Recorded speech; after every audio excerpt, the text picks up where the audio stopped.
Okay, so one of my favorite frames to use in Warframe is Wisp. But for a long time, I didn't really ever use Wisp in Steel Path because the build I used wasn't all that great.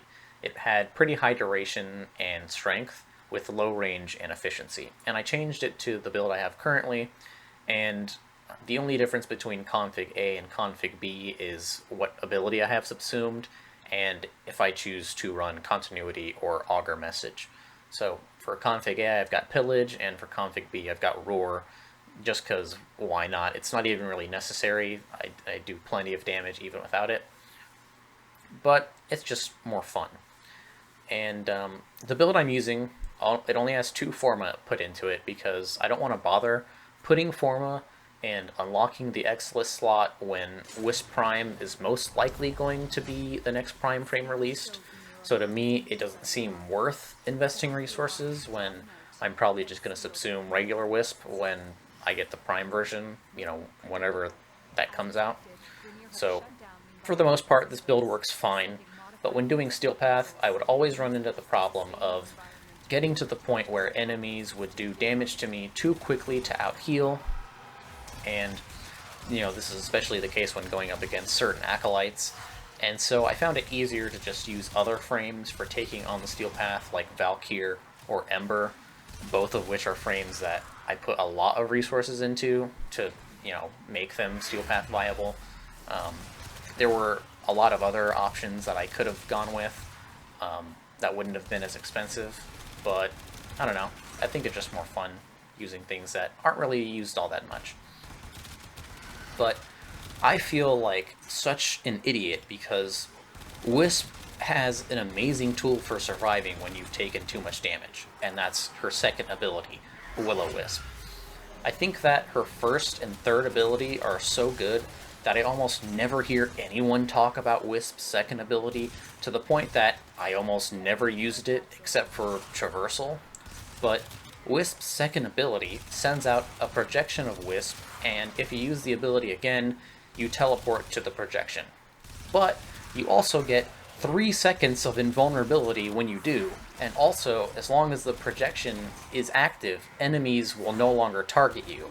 So, depending on how much duration you have, you can just send out your projection into a wall, and then when it's about to run out, um, just use the ability again and get your 3 seconds of invulnerability whenever you want.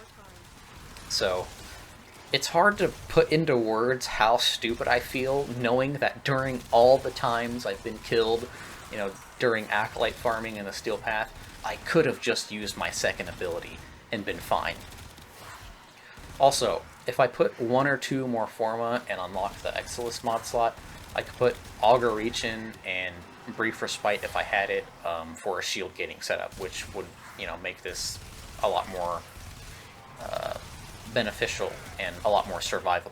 But anyways, I'm interested in seeing if I'm the only one who forgot about Wisp's second ability being this good, or if there are more people like me who simply just forgot, because it's kind of ridiculous how strong that 3 seconds of invulnerability is, and also just being invisible whenever the projection is out. And because you can just quickly spam the ability button twice, it's very easy to just get 3 seconds of invulnerability constantly. Now, when doing that, you have to kind of worry about your energy. So solo, it's not really too bad because there's a lot of energy orbs and all the enemies are spawning on you, so it's not too much of a problem. But maybe when having low efficiency and playing with other people, it could be a little bit problematic. Um, but it's not a problem that I've ran into too much, especially with Xeneric and being able to just recharge energy. It wasn't too big of a deal, but I could definitely see that being a problem. But yeah, anyway, that's pretty much everything I wanted to say. I feel like such an idiot not knowing that I could have just gone invincible for 3 seconds whenever I was, low. Because sometimes, even with adaptability, you can still get chunked down pretty hard by certain enemies. So it was pretty annoying. But now that I know this, I even did a like 50-minute long, almost 60-minute long Kuva's survival mission just because I could, and it was pretty fun, and I didn't tie to an Acolyte a single time.